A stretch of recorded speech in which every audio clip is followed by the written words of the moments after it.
Oh, Michael, this is me just over 24 hours post-op from C5 artificial disc replacement in Australia. Appreciate that a lot of the information online is from the US. Probably not so much information here in Australia.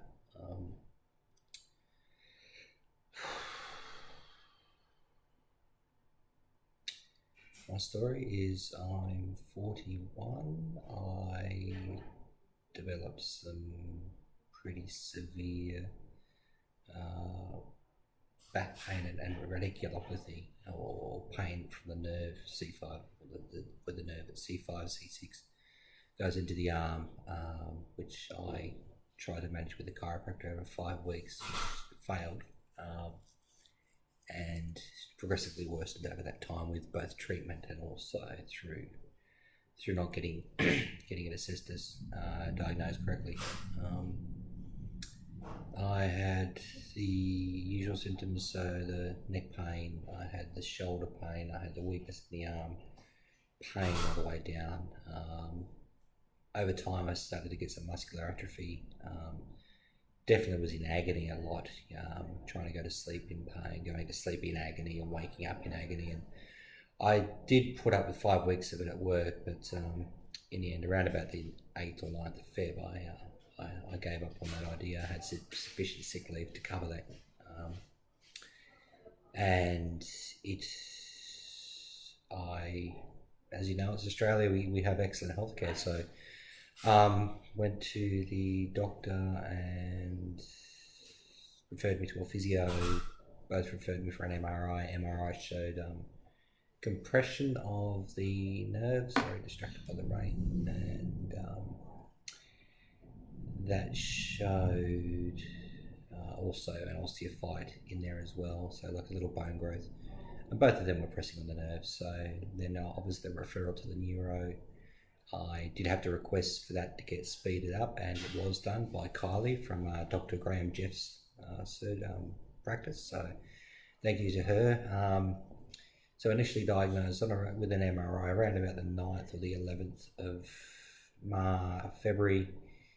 Had a root nerve sleeve injection around about Valentine's Day, just after Valentine's Day, and I was in quite a bit of pain before that MRI, and then lying on that MRI table for 20 minutes was probably put me in the most pain I've ever been. A few things about nerve pain: it is the worst pain ever. It is the worst pain that you'll ever have in your life, I believe. I'm not going to go out on a limb and talk about childbirth or being shot, but I have put an axe into my foot when I was younger, and I would rather do a lot more of that than what this was. But good to know that after 2 weeks with the injection, I started to get a lot lowered pain relief. They put you on Lyrica, which is Lyrica. Pretty well published side effects if you go away from the general literature. For me, definitely caused a lot of issues upstairs. And in the end, I just had to say to myself, well, let's wait till we get off this and see where we are. But if you do a bit of digging online, is my recommendation for some of the side effects that will occur. I saw Dr. Graham Jeffs, who I mentioned before, but he's a neurosurgeon, very brilliant neurosurgeon in Australia. Saw him on the 24th of February, and it's now 24 hours post-op, so it's the 12th of March, and I had the surgery done yesterday, as you can see. Dr. Jeffs is a very good neurosurgeon, one of the best in Perth. Well, probably to me, the best in Perth.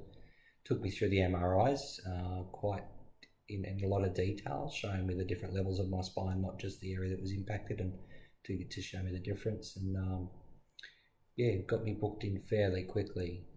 So from the 24th of February to the 11th of March, and 11th of March was my surgery date here at St John of God in Murdoch.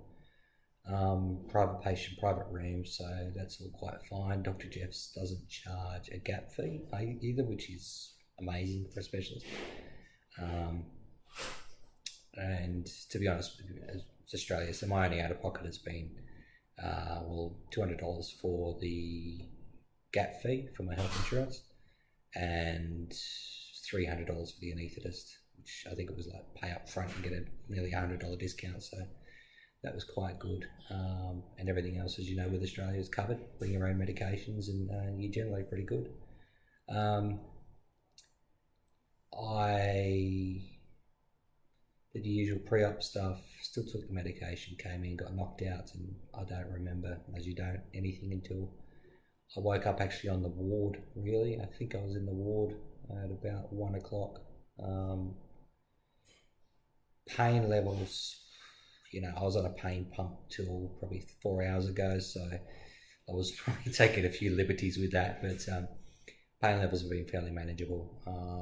There is a lot of pain in here, obviously, when they have to move everything out of the way with their cuts and all that kind of stuff. But the most pain has actually been at the back of the shoulders, across the level of the shoulder blades, but a range of movement is beyond what I'm willing to do with it. You'll read a lot of stuff online about what people say you can and can't do with the physio, and you've really got to keep that stuff in your mind. The nursing staff probably not too au fait with all that kind of stuff, so it's good to get all that knowledge beforehand. Surgery was a breeze. 41, smoker since I was 12, overweight, usual things. But Dr. Jeffs is a really good surgeon, good anaesthetist, and I can't complain about anything. I was bedridden essentially until around about 7 o'clock this morning. It's now 2:30 in the afternoon. And I had you had TED stockings on before you go to theatre, and then you'll then they've got these inflatable things they put on your legs, and I was hooked up to a pain pump and been hooked up to an IV antibiotics for 48 hours or 48 hours. So I'm going to go the full 48 hours. And probably stay in hospital as long as I can, simply because I'm the kind of person that will overdo what I know, and especially with the pain levels I've got now, they're actually not that bad. And I think it's more easy to overdo it with this than you think, because your pain is so good. Complete resolution of the nerve pain, and it was quite severe nerve pain. It's all gone. Still some pins and needles there. Every now and then a bit of a muscle spasm, but nothing too bad.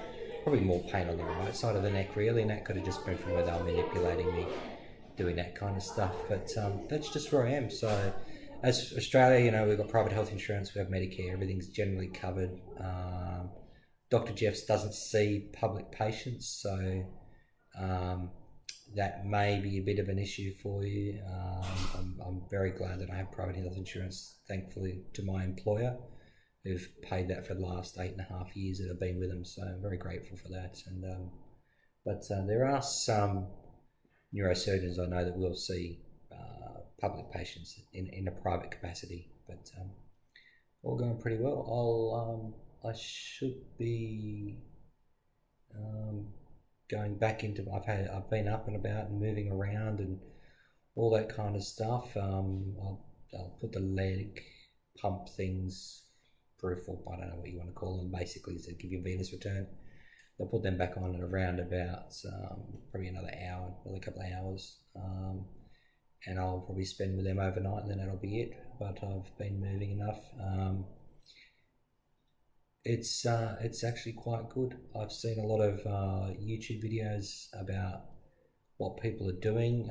Thankfully in Australia they're not trying to really kick you out at the moment, as opposed to the US videos where you see a lot of people sort of going home the day they have it or the day after. I'm sort of at liberty here to stay for not as long as I want, but definitely for a few days, with good access to healthcare and good access to the shower and all that kind of stuff. So yeah, I'll probably do another video in about a week's time just to see how I'm getting along. I still haven't seen the physio yet.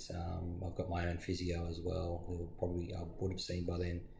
And just to start really going through how it is for me, how recovery is. I haven't been able to sit really at a computer since around about the 8th or 9th of Feb. This is one of the longest period of times I've spent at a computer is since I've had the surgery, so that's quite good. So looking forward to get back to work and what can happen. So yeah, I wish you well in your journey if you're considering it. For me, it was a no-brainer. The surgery was there. It was available. I'm 41. I couldn't sit still I couldn't sit at a computer for more than 5 minutes, 10 minutes without pain, and that pain would then take at least probably half an hour of traction and a good hour to get rid of. And I work, presently in an office, 8 hours a day. I would have to fly offshore as part of my job. I also study at university. I read a lot. I write a lot. Most of my stuff involves that kind of stuff. So yeah. That's where it was, and so yeah, I jumped on it because that's what I do. I write and I read and I do exercise, and even exercise haven't been able to ride a bike.